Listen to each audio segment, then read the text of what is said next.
वर्षांपासून आपण त्यांना उगवत आहे, पण 700 किंवा 800 वर्षांआधी जेव्हा गहू आणि तांदूळ वाढायला लागलं तेव्हा मिलेट्सचं प्रमाण कमी झालं. लोकांना गहू आणि तांदूळ खूप आवडायला लागलं. पण आताच 2015-16 मध्ये मिलेट्सचं जे प्रोडक्शन आहे त्याला उगवणं जास्त वाढलं. आता त्याची प्रोडक्शन आधीपेक्षा जास्तदा उगवतात. जसं की तुम्ही गहू आणि तांदूळ खाता की नाही?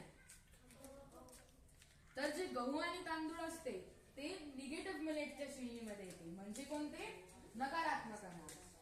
मी तुम्हाला 3 प्रकार सांगितले होते: सकारात्मक अनाज, तटस्थ अनाज आणि नकारात्मक अनाज. सकारात्मक अनाज मध्ये 5 मिलेट्स येतात, जे आहे फॉक्सटेल मिलेट, राळा, लिटिल मिलेट, कुटकी, बकवीट मिलेट, कंगनी, बार्नयार्ड मिलेट, भगर, कोडो मिलेट, कोद्र. Very good. हे आपल्याला खायला पाहिजे. हे आपल्या सेहतीसाठी खूप चांगलं असते.